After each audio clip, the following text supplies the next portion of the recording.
Hello my dear friends. आज हम आप लोगों को जीके जीएस के बारे में कुछ तथ्य आपको बताएंगे जो कि हर एक कंपटीशन के लिए मोस्ट इम्पोर्टेंट है। कंपटीशन में जो है मैथ, इंग्लिश और जीके जीएस ये तीन जो है बहुत नेसेसरी है। ठीक है, तो चलिए आज हम जीके जीएस का वीडियो आपके सामने कुछ लाए हुए हैं जिसको हम आपको समझाने जा रहे हैं।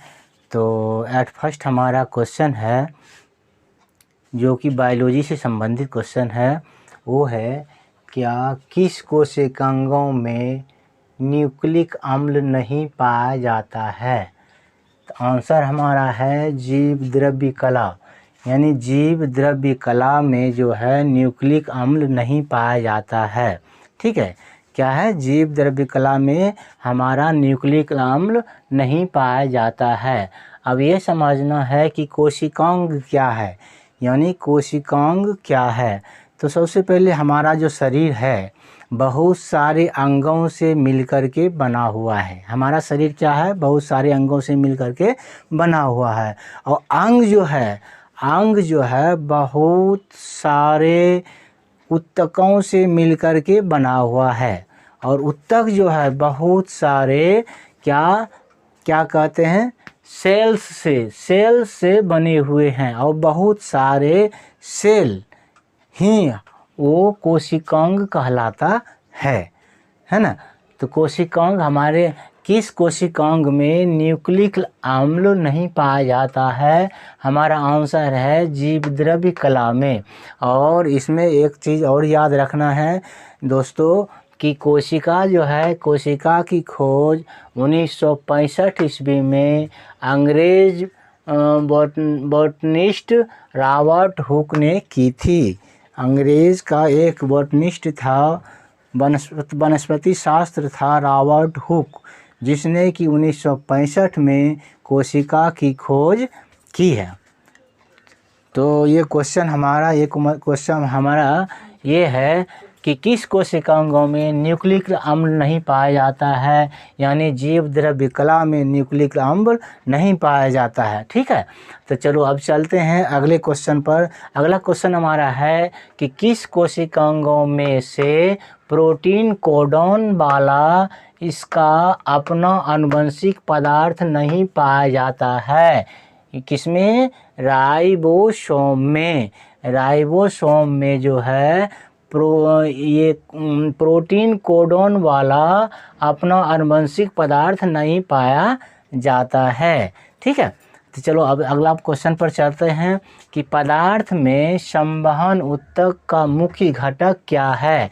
संवहन ऊतक का मतलब होता है कि जैसे मान लिया जाए कोई वृक्ष है, तो वृक्ष के नीचे से में जड़ होता है और जड़ के द्वारा ही सारा खाद्य पदार्थ टहनी को, पत्ते को, हाँ बहुत सारे चीज़ों को देता है। और क्या कहते हैं, तो उसका संवहन ऊतक का मतलब आप समझ गए होंगे। संवहन ऊतक का मतलब परिवहन का कार्य का मतलब जो खनिज पदार्थ को, यानी पौधे के पोषक तत्व को ऊपर तक पहुंचाता है, वही ऊतक हमारा क्या कहलाता है, संवहन ऊतक। तो संवहन ऊतक का मुख्य घटक कौन कौन सा है। सबसे पहले रेशा। आप जानते होंगे कि हर एक पेड़ पौधे में रेशा होता है जिसको कि फाइबर भी बोलते हैं। तो रेशा के द्वारा भी ज़मीन से खनिज पदार्थ खींच करके उसको ऊपर तक पहुंचा देता है। दूसरा है वाहिनिका जैसे मनुष्य के शरीर में नस होता है, जस्ट लाइक उसी तरह से पेड़ पौधे के भाग में भी एक वाहिनिका होती, बहुत पतली होती है, और उसके द्वारा भी ज़मीन के अंदर के खनिज पदार्थ को वहाँ तक पहुँचाती है। और दूसरा होता है चालनी नलिका, एक तरह की उसमें झिल्ली होती है और झिल्ली के द्वारा भी खनिज पदार्थ को पौधे तक पहुँचाता है। तो आप समझ गए होंगे कि संवहन ऊतक का मुख्य घटक कौन कौन सा है? 3 घटक है, रेशा, फाइबर यानी रेशा फाइबर, उसके बाद वाहिनिका और चालनी ऊतक। ठीक है, अब चलते हैं अगले सवाल ये क्वेश्चन पर। किस जीव में संवहन ऊतक नहीं पाया जाता है? तो किस जीव में संवहन ऊतक नहीं पाया जाता है? तो आंसर है मार्सिलिया। मार्सिलिया एक ऐसा जीव है जिसमें कि संवहन ऊतक नहीं पाया जाता है। कौन से जीव, अगला क्वेश्चन, कौन से जीव किसी पारितंत्र में प्राथमिक उपभोक्ता वर्ग को निरूपित करता है? यानी प्राथमिक उपभोक्ता।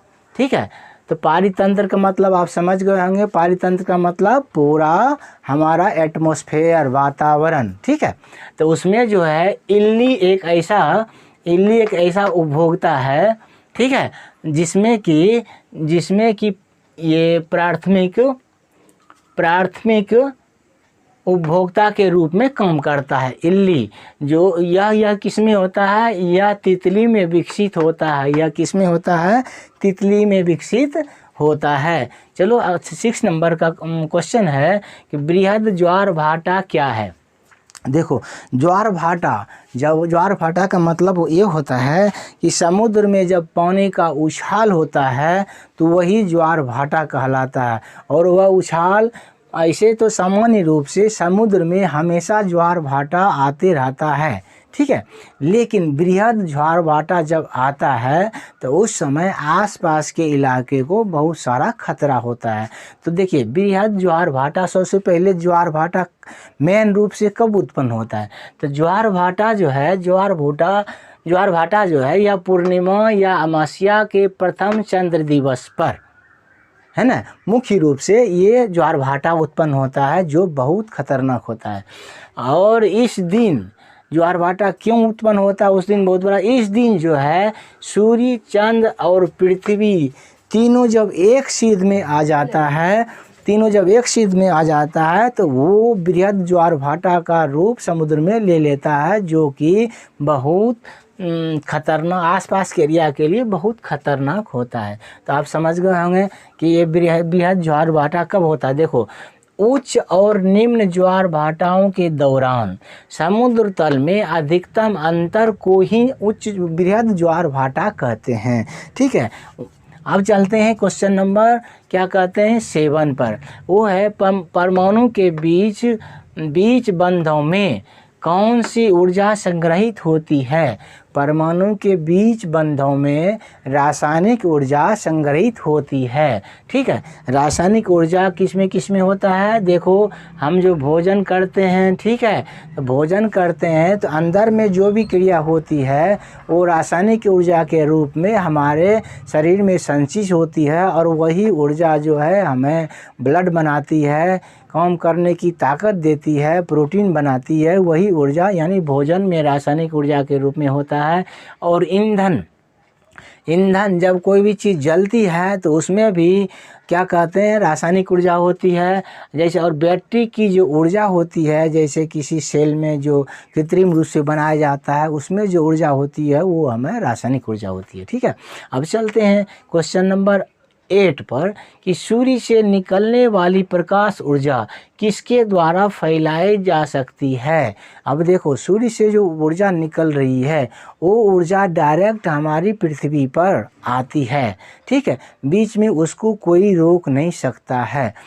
सूर्य से निकलने वाली ऊर्जा को रोकने के लिए यदि कोई साधन है तो यदि वर्षा की बूंद की बौछार एकाएक यदि आ जाती है तो वही वर्षा की बूंद की बौछार ही सूर्य के आते हुए सीधी किरणों को बिखेर देती है। ठीक है, तो वही कहता है कि सूर्य से निकलने वाली प्रकाश ऊर्जा किसके द्वारा फैलाई जा सकती है? तो वर्षा बिंदुओं की बौछार से प्रकाश ऊर्जा को बहुत दूर तक फैलाई जा सकती है। चलो अब चलते हैं क्वेश्चन नंबर 9 पर, एक सेब के भूमि पर गिरने पर होने वाली ऊर्जा स्थानांतरण बतावें। अब देखो, एक वृक्ष से एक सेब नीचे गिर रही है तो इसमें ऊर्जा का स्थानांतरण कैसे होता है। ठीक है, वैसे तो मोटा मोटी हम ये समझ लेते हैं कि चलो वहाँ से सेब के वृक्ष से एक सेब नीचे गिरा, ठीक है, और उसमें तो कोई ऊर्जा नहीं। यदि उसको वास्तविक रूप से देखा जाए तो उसमें बहुत सारे ऊर्जाएं कम करती है। देखो कैसे कम करती है कि देखो, हमारा कहने का मतलब ये हुआ कि जब सेब भूमि पर गिर रहा है तो उस समय गुरुत्वीय स्थितिज ऊर्जा जो था वो क्या बदल गया, गतिज ऊर्जा में। फिर गतिज ऊर्जा में बदलने के बाद फिर बदल गया वायु से उष्मीय ऊर्जा में, वायु से उष्मीय ऊर्जा में बदल गया, और उष्मीय ऊर्जा में बदलने के बाद फिर उसका ऊर्जा का ट्रांसफ़र होता है किसमें, भूमि और सेब में जो उष्मीय ऊर्जा है वो दोनों जो है बदल जाता है ध्वनि ऊर्जा में, तब हमें सेब के गिरने की आवाज़ सुनाई देती है। अब चलते हैं 10वें नंबर के क्वेश्चन पर कि परमाणु ऊर्जा केंद्रों यानी न्यूक्लियर पावर स्टेशन में ईंधन के रूप में कौन सा खनिज पदार्थ प्रयुक्त होता है। यानी न्यूक्लियर पावर स्टेशन में पिच ब्लेंड नामक एक रासायनिक पदार्थ होता है जिसका उपयोग किया जाता है किसमें, ईंधन के रूप में। पिच ब्लेंड नामक एक ऐसा रासायनिक खनिज पदार्थ है जो कि न्यूक्लियर पावर स्टेशन में ईंधन के रूप में उपयोग किया जाता है। और अगला क्वेश्चन हमें 11 नंबर पर चलता है कि कौन सा पदार्थ स्वच्छ ईंधन है। प्रोपेन एक बिल्कुल स्वच्छ ईंधन है, ठीक है, और स्वच्छ ईंधन यह एक तरह का प्राकृतिक ईंधन है प्रोपेन, ठीक है। जो यह किस में होता है, स्वच्छ ईंधन, जैसे कंप्रेस्ड गैस होता है वो भी स्वच्छ ईंधन होता है। तरल पेट्रोलियम इसका उदाहरण है, और इसका उपयोग कहाँ किया जाता है, जैविक ईंधन के स्थान पर जैविक ईंधन के स्थान पर इसका उपयोग किया जाता है। किस पर किया जाता है, जैविक ईंधन के स्थान पर इसका उपयोग किया जाता है, और जिसके कारण पर्यावरण का प्रदूषण कम होता है।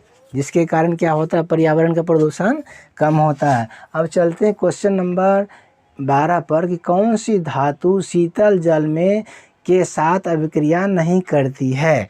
यानी मैग्नीशियम एक ऐसा धातु है जिसको कि बाहर रखा जाए तो अभिक्रिया करके वो सक्रिय हो जाता है। इसीलिए मैग्नीशियम को क्या करते हैं, पर लेबोरेटरी में क्या करते हैं, उसको हम शीतल जल में रखते हैं जो कि अभिक्रिया नहीं करती है। मैग्नीशियम एक ऐसा पदार्थ है जिसको कि शीतल जल में रखने के बाद अभिक्रिया नहीं करती है, बाकी अन्य सारे धातु जो है शीतल जल में अभिक्रिया करती है, ठीक है। अब चलते हैं 13वें नंबर के क्वेश्चन पर। 13वां हमारा क्वेश्चन है कि रंग लेपों यानी जिसको हम पेंट बोलते हैं, किसी दीवार पर या किसी लकड़ी में जब हम पेंट करते हैं उसी को बोलते हैं रंग लेपों, या पेंट में योजक के रूप में किसे प्रयुक्त किया जाता है, सिलिकॉन। यानी सिलिकॉन एक ऐसा चमकीला पदार्थ है, ठीक है, जिसको हम रंग में मिलाते हैं तो वो क्या होता है, वो लाइटेड होता है, एट्रैक्टिव होता है, सुंदर होता है। तो रंग लेपों में यानी पेंट में हम सिलिकॉन पदार्थ का प्रयोग कैसे करते हैं, योजक के रूप में करते हैं। किसका उपयोग करते हैं, सिलिकॉन का प्रयोग हम रंग लेपों में योजक के रूप में प्रयोग करते हैं। चलो अब 14 नंबर का क्वेश्चन है कि वायु संगति कहाँ बनती है।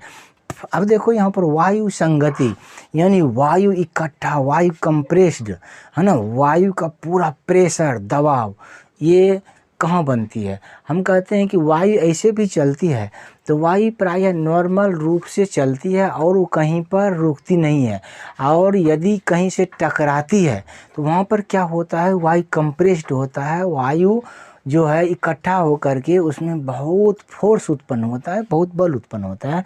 तो वायु संगति कहाँ कहाँ उत्पन्न होती है? देखो, यह उष्णकटिबंधीय या ध्रुवीय प्रदेश में बनती है। उष्णकटिबंधीय माने कि जहाँ पर बहुत अधिक गर्मी हो वहाँ पर भी वायु संगति बनती है, और ध्रुवीय प्रदेश जहाँ की बिल्कुल गर्मी नाम का चीज़ नहीं हो वहाँ पर भी ये हमारा वायु संगति बनता है। और दूसरा है कि यह महाद्वीपों पर और इसके महासागरों पर विकसित होता है। तो वायु संगति जो है महाद्वीप पर भी है ना, और महासागर पर भी ये क्या कहते हैं, विकसित होता है। और यह चक्रवाती अवस्था में विकसित होता है। तो एक चक्रवाती हवा होता है, वैसी हवा है जो आपस में ही एक घुमावदार घुमावदार घुमावदार हवा होती है, और वो बहुत खतरनाक हवा होती है। यदि उसकी चक्रवाती हवा के बीच में यदि कोई व्यक्ति फंस जाए तो उसको जान बचने की संभावना बहुत कम रहती है, उतना खतरनाक हवा होती है। यानी कि वहाँ जो है वायु संगति बनी हुई है, जिसके कारण चक्रवातीय अवस्था बन गई है, और उसका प्रेशर इतना खतरनाक होता है कि उससे बचना बड़ा मुश्किल हो जाता है। ठीक है, अब चलते हैं अगला क्वेश्चन की। हिस्ट्री ऑफ ब्रिटिश इंडिया नामक पुस्तक के लेखक कौन है? किताब का नाम क्या है? हिस्ट्री ऑफ ब्रिटिश इंडिया नामक पुस्तक के लेखक है जेम्स मिल। जेम्स मिल ने ही हिस्ट्री ऑफ ब्रिटिश इंडिया नामक पुस्तक लिखी है। चलिए दोस्तों, आज आपको इतना ही। अगले वीडियो में हम आप लोगों के लिए बहुत सारे, ठीक है, बहुत सारे सेलेक्टेड जीके जीएस को लाएंगे और आप लोगों को अच्छी तरह से समझाएंगे। तब तक आप हमारे वीडियो को देखने का इंतज़ार कीजिए और इस वीडियो को कम से कम सब्सक्राइब अवश्य कीजिए।